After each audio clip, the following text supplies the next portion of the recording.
Halo semua, kami dari mahasiswa Universitas Bina Nusantara dan kami akan memaparkan materi tentang karakteristik budaya nasional Indonesia. Dan ini merupakan tugas untuk Teach for Indonesia.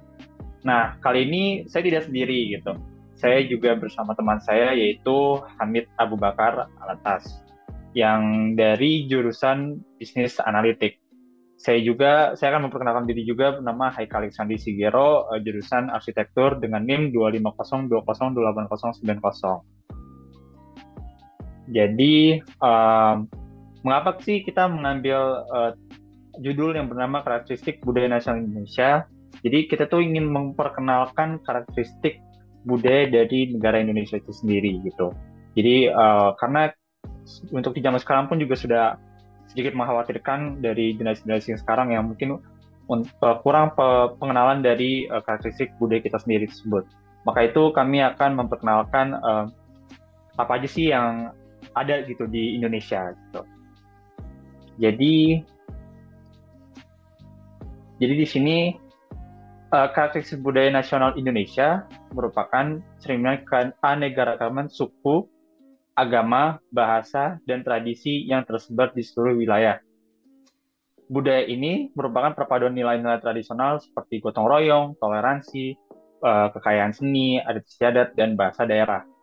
Karakteristik tersebut membentukkan identitas bangsa yang keanekaragaman persatuan dalam keberagaman dan menjaga kewarisan budaya.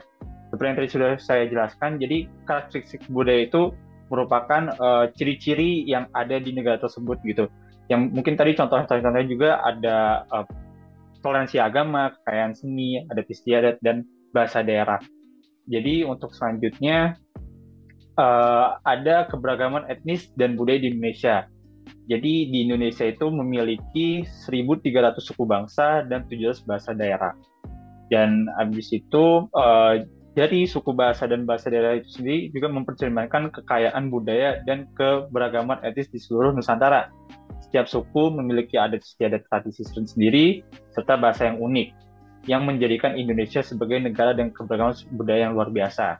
Nah, contohnya itu di suku Jawa ada tradisi sungkeman, di suku Sunda ada ngabungbang, di suku Batak ada mangupa, dan terakhir di suku Bugis ada mapaci.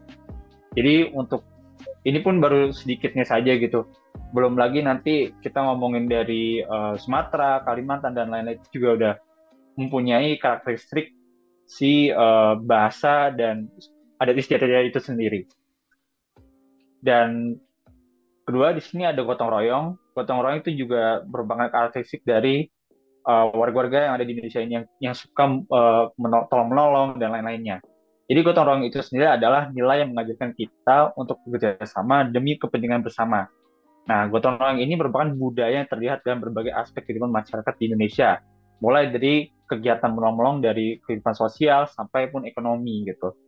Nah, contoh dari gotong royong sendiri itu ada kerja bakti di desa-desa, ada gotong royong dan upacara tradisional, dan memperbaiki jalan.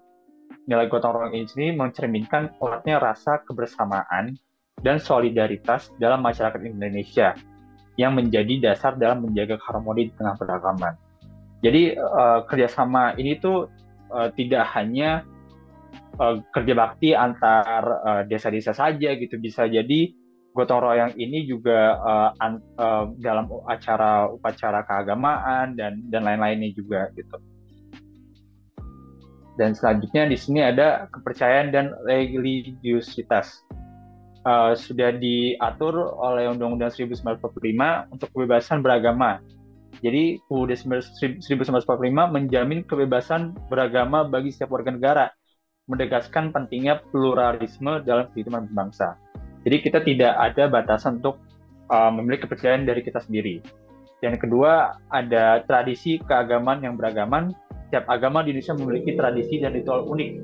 Nah, seperti misalnya di agama Islam sendiri ada seperti Idul Fitri, dan di agama Kristen ada Natal, dan di agama lain ada Waisak, Nyepi, dan Imlek.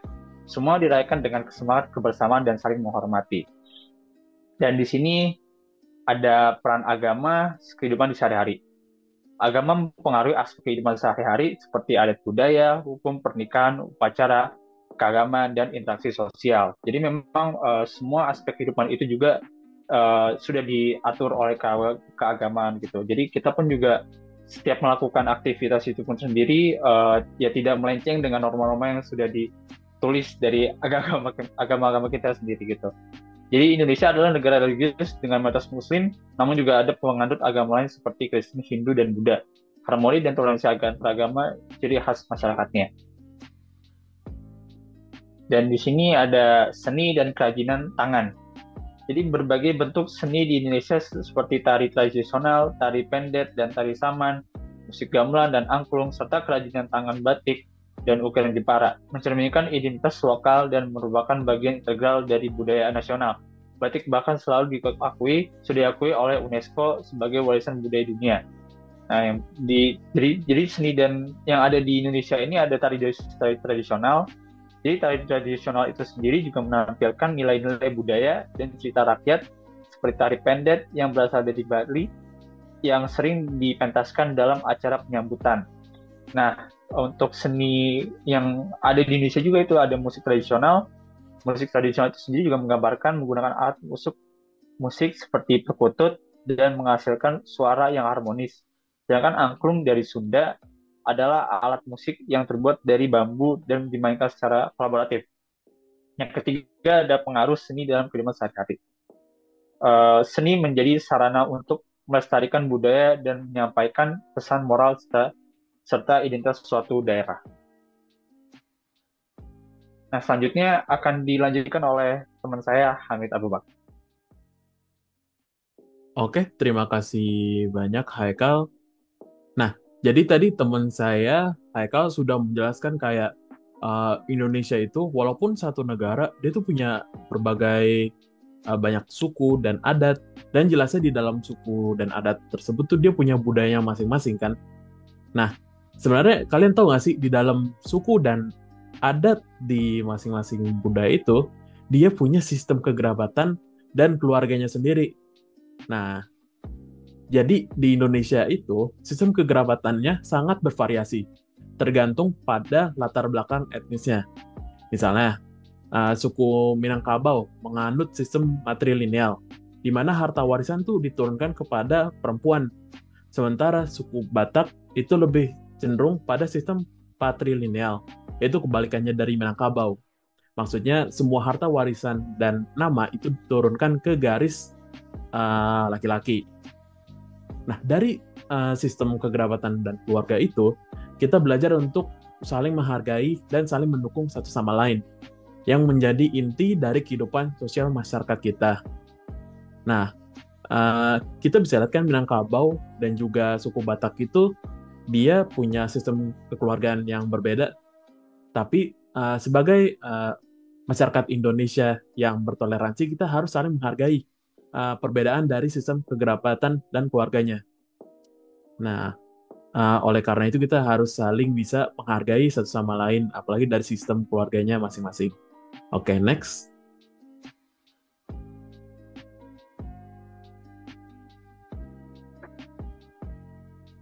Nah, adat istiadat dan ritual tradisional.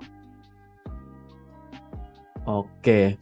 Nah, sebelumnya itu apa sih bedanya adat istiadat dan ritual tradisional? Nah, kita breakdown satu-satu. Pertama, adat istiadat. Nah, adat istiadat itu adalah kumpulan norma, nilai, kebiasaan yang telah diterima dan dijalankan secara turun-temurun oleh suatu masyarakat atau kelompok budaya tertentu. Nah, dari definisi tersebut tuh dijalankan secara turun-temurun oleh satu masyarakat di budaya tertentu. Kita garis bawahi di budaya tertentu, jadi setiap budaya dan adat di daerah masing-masing itu mempunyai adat istiadat yang berbeda-beda.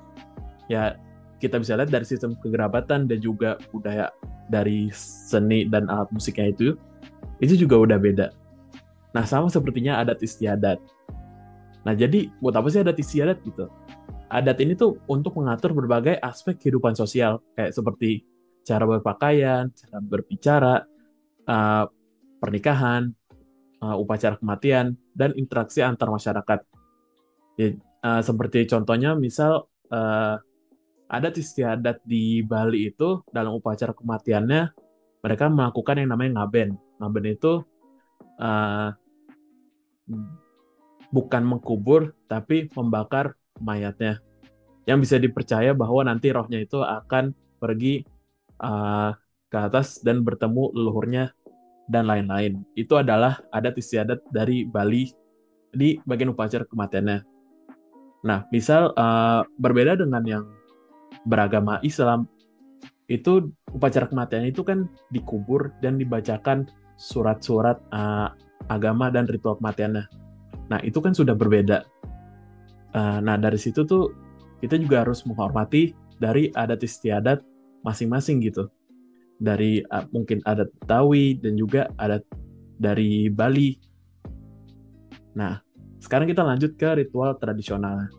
Ritual tradisional itu apa sih? Ritual tradisional adalah serangkaian upacara atau tindakan simbolis yang dilakukan sesuai dengan kepercayaan dan keyakinan masyarakat. Biasanya terkait dengan keagamaan dan spiritualitas atau peristiwa penting dalam kehidupan, seperti kelahiran, kematian, pernikahan, atau panen. Uh, nah, ciri-ciri ritual tradisional tuh apa aja sih? Dia tuh memiliki elemen simbolis dan dilakukan dengan tata cara yang telah ditentukan. Jadi nggak bisa sembarangan ngebuat ritual tradisional. Seperti definisi adat istiadat saja sudah dilakukan secara turun-menurun. Nah, berarti kan nggak bisa sembarangan kita membuat ritual tradisional sendiri.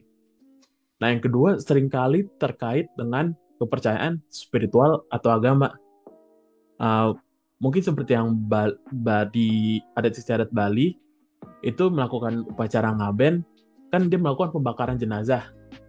Karena itu dipercaya agar rohnya itu bisa jalan ke atas ataupun ke alam baka gitu. Nah, yang ketiga itu berlangsung dalam acara-acara penting seperti pernikahan, kematian, atau panen. Terus yang terakhir yang paling penting dijalankan dengan penuh kehormatan dan penghayatan. Nah, ini yang harus digarisbawahkan. Dilakukan dengan penuh penghormatan. Bukan hanya untuk orang-orang yang melakukan ritual tradisional saja, tapi orang-orang lain yang dimana ritual tradisionalnya itu berbeda. Seperti orang Islam harus menghormati ritual tradisional upacara ngaben di Bali gitu. Itu mungkin contoh yang bisa kita ambil.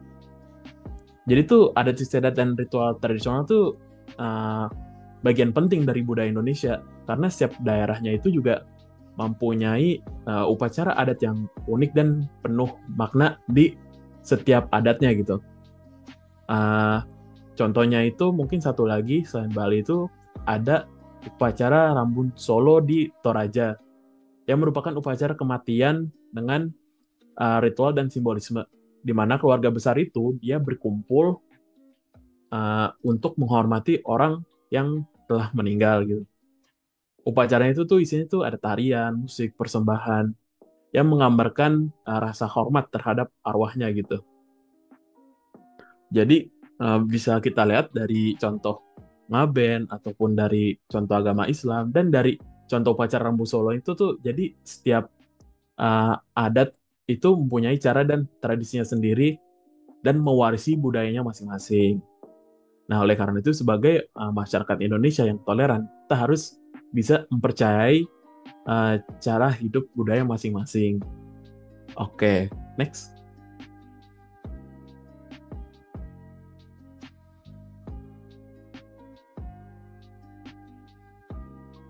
Bahasa dan kesatuan bahasa nasional. Nah, bahasa juga memiliki peran yang sangat penting dalam menciptakan kesatuan dalam keberagaman. Indonesia sendiri pun juga memiliki ratusan bahasa daerah gitu yang digunakan di seluruh penjuru pulau Indonesia. Namun, uh, bahasa Indonesia itu dipilih sebagai bahasa nasional yang mempersatukan kita semua. Bahasa ini digunakan untuk alat komunikasi resmi, baik dalam pemerintahan, pendidikan, maupun dalam sehari-hari. Seperti yang bisa kita ambil Sumpah Pemuda, yang dimana pemuda-pemudi menggunakan bahasa satu kesatuan, yaitu bahasa Indonesia gitu.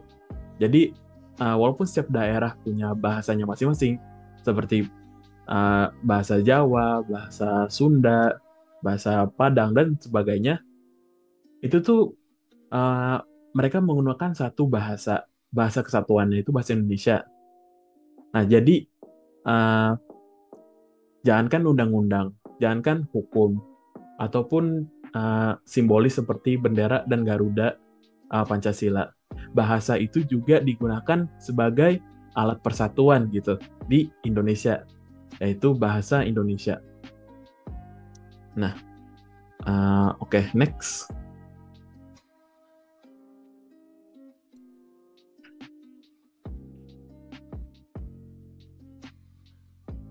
Kuliner sebagai uh, representasi budaya. Nah, makanan adalah salah satu bentuk ekspresi budaya yang sangat penting. Setiap daerah memiliki makanan khasnya sendiri yang mencerminkan kondisi alam dan tradisi lokal. Sebagai contoh, rendang dari Sumatera Barat, soto dari Jawa yang memiliki berbagai variasi, dan gado-gado dari Jakarta sebagai makanan ciri khas Betawi. Nah, jadi makanan saja di setiap budaya juga berbeda-beda gitu. Oke, next.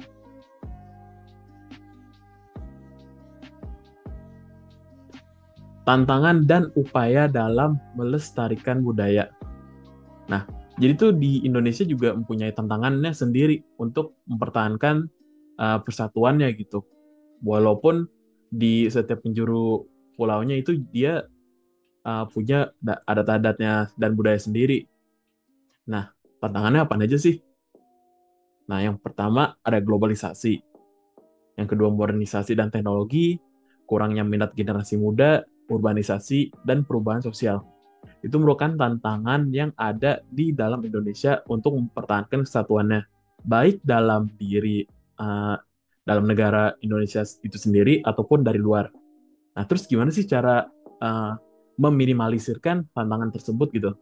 Nah, ini upayanya, yaitu pendidikan budaya di sekolah, penggunaan teknologi untuk melihat melihat atau belajar budaya lain, festival dan acara budaya, peran keluarga, dan juga pelindungan hukum untuk melakukan perayaan adat istiadat dan budaya lain. Oke, next.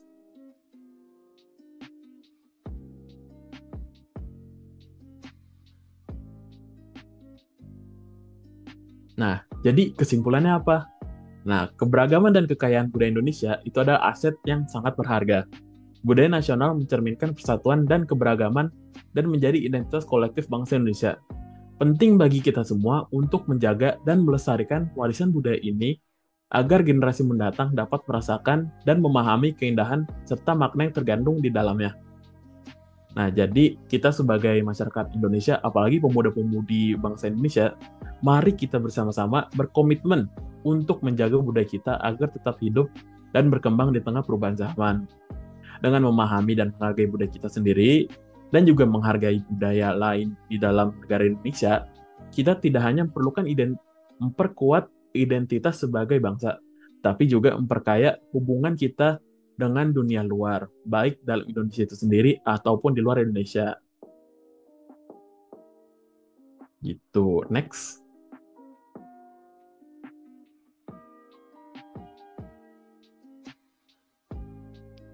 Nah, mungkin sampai sini saja presentasi kita kali ini. Semoga apa yang telah dipresentasikan kita bisa untuk mempertahankan budaya kita dan persatuan kita sebagai masyarakat Indonesia yang bisa toleran dan juga kenal dengan budaya kita sendiri. Oke, nama saya Hamid Abu Bakar dan teman saya Haikal Ihsan Sigero. Mohon maaf bila ada salah kata atas perhatiannya. Terima kasih.